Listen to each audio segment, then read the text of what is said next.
Story 1, this is Fireteam Delta. Dad's coming home. Welcome to the Military Veteran Dad Podcast, where it is our mission to bring every dad home. I am your host, Ben Killoy. I'm a United States Marine veteran, husband, and a father. We will bring authentic conversations to inspire action in your life so we can close the gap between the dad you are today and the dad you want to be tomorrow. This is the Military Veteran Dad Podcast. Welcome back to the Military Veteran Dad, episode 01 of our new Friday mini-series. For now, we'll call it a mini-series because that's the only name I've got.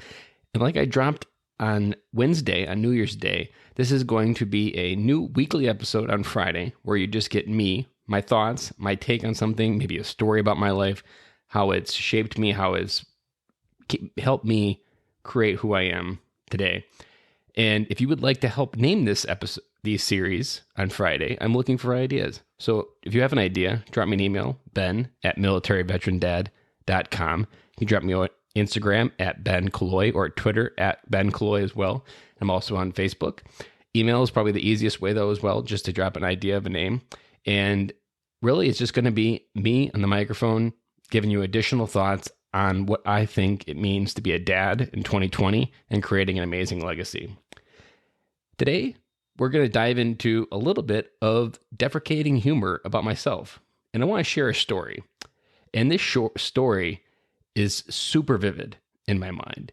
And it's shaped my life ever since it's happened, even though I never really knew that it was. So flashback, it's 2004.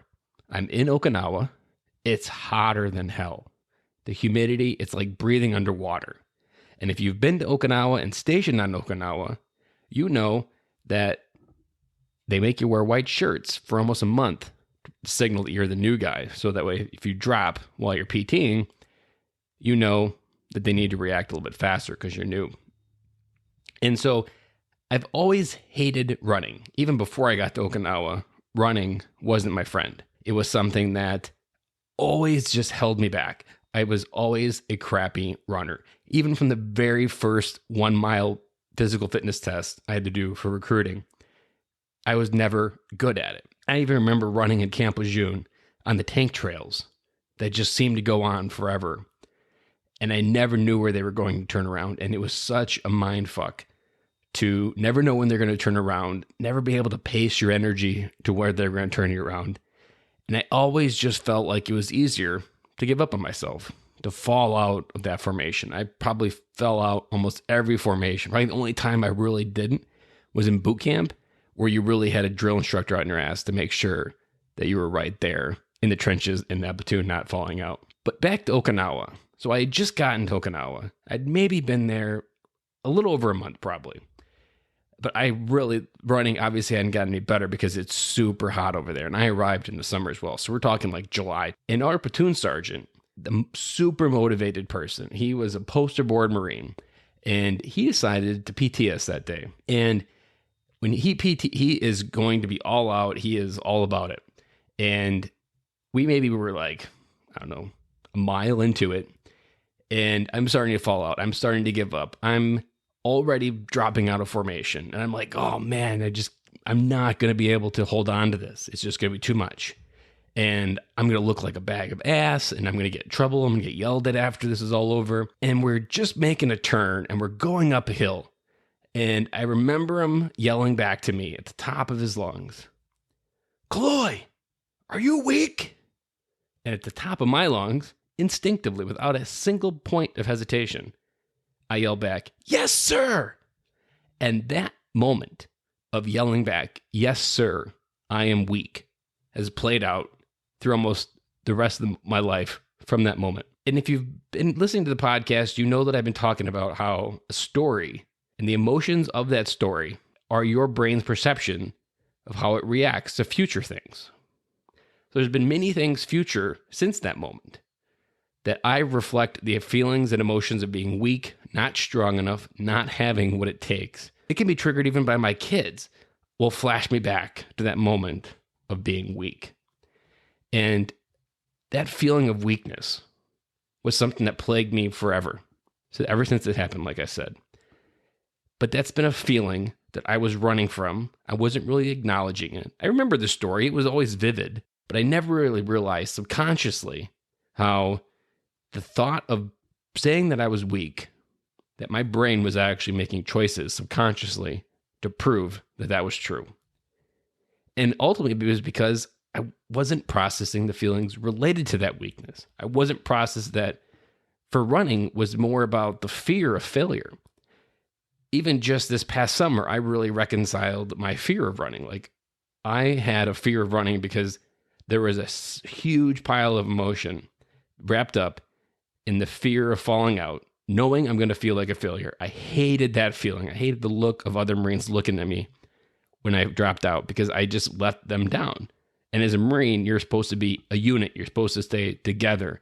And I was consistently always letting others down. And that theme has played out in my marriage, my parenting, my career, all of it. All of it retreats back at a single moment. I can trigger myself to that weak Marine that said, yes, sir, that I am too weak to move on. And that's an important part of being a military dad, that you need to recognize there are moments in your life, even maybe from your childhood, that you are confirming over and over in your daily activities, whether you realize it or not. Your brain can't help but interpret your future and your current present, but based on those previous things that happened to you. And by them happening to you, you need to realize that they happened, but you also need to be able to reframe it, to re-look at that and say, how can that happen for you? Now, so if I take this example of me saying that I was weak, how does it serve me now? Now I recognize it as a low point. I recognize it as a turning point where I can now look at that point and say, I was weak. And now I can also look at others around me and recognize that same look. I can recognize that same look of not feeling good enough because I was that person. So I've been able to take this entire story of being weak. I've been able to confront it and tell you on a podcast that it happened. But it all kind of happened, and now I have to turn it around and try to do something positive with it. And by turning something positive with it, I can now apply new meaning to it. And by applying new meaning to it, I can then help to give it a different definition. And then the triggers of my current moments as they happen are interpreted that that wasn't something that happened against me, it happened for me. Because now I can use that, and I can also use it with my kids. That when they get picked on, when they get pushed down, I was that person. I know what that emotion feels like. I can turn it around and help them walk through it. And I can't tell you, like I said, how strong of an emotion that was. But that emotion was something I was running from. The feeling of not being good enough. And it was reinforced by me saying at the top of my lungs, yes, sir, I am weak. And again, that played out in my head over and over and over. So I challenge you, the military dad, listening to this, figure out what stories, what events, what triggers, or what memories are core memories, if you think of the movie Inside Out, what core memories define who you are, but not in a good way, that define your interpretation of your future life based on the events of the past. And if you recognize those, then you can start to begin to change them. Once you begin to change them, that's how you apply new interpretation. And when you apply new interpretation, then you can start to take different actions and respond differently to that story in a positive way that helps you move your life forward. So I hope this story of telling a little bit of story defecating about myself and where I was in 2004 mentally, and that helps a little bit of you guys to recognize by me sharing something vulnerable, it allows you to share something vulnerable. And like I've talked a lot of times, all it takes is one vulnerable thought to cancel out another thought that someone else is having. And that one step, that one cancellation can be that one step that makes a dad come home.